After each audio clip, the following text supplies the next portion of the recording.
नाशिक जिल्ह्यातील मालेगाव तालुक्यात 3 वर्षीय प्रज्ञा या चिमुकलीवर झालेल्या अमानुष अत्याचाराचे प्रतिध्वनी आता राज्यभर उमटत आहे। समाज मनाला हादरवून टाकणाऱ्या या घटनेविरोधात सर्वत्र संताप व्यक्त केला जात आहे। या निषेधाचीच एक झलक अमरावतीत पाहायला मिळाली।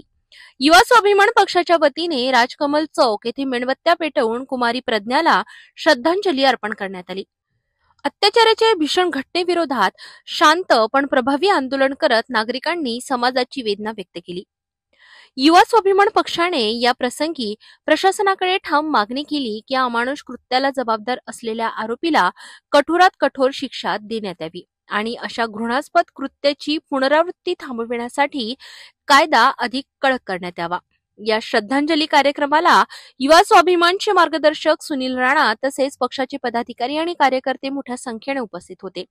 मेणबत्त्यांचा प्रकाश प्रज्ञासाठी न्याय आणि समाजासाठी सुरक्षितता या दोन भावना तीव्रतेने व्यक्त झाल्या। अमरावतीतील हे आंदोलन राज्य सरकार आणि यंत्रणेला दिलेला एक स्पष्ट संदेश आहे। अल्पवयीन मुलींवरील अत्याचार सहन केले जाणार नाही आणि आरोपींना कोणतीही दया दाखवू नये। छोट्याशा लहान बाळाला ज्या नराधमानं त्या ठिकाणी कृत्य केलं आणि अशा नालायक मुलाला त्या ठिकाणी काय म्हणावं शब्दामध्ये त्या ठिकाणी आम्ही प्रज्ञाला तर भावपूर्ण श्रद्धांजली अर्पण करतोच, परंतु शासनाकडे आमची या ठिकाणी मागणी आहे की ज्या नराधमानं हे कृत्य केलं त्याला हर चौकात गोळ्या घालून फाशीची शिक्षा मिळाली पाहिजे।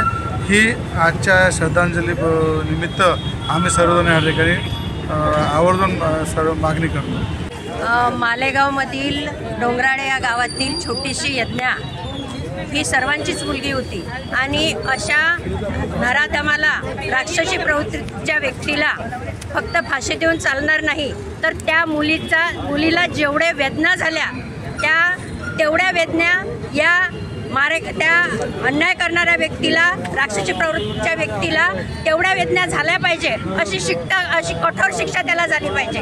आणि माझं म्हणणं आहे की अशा घटना नेहमी वाढत आहे, तर अशा गुन्हेगाराला महिलांच्या ताब्यात द्यावं आणि रस्त्यावर त्याला जाळण्यात यावं, म्हणजे त्याच्या वेदना त्याला समजेल की त्या मुलीला किती वेदना झाल्या।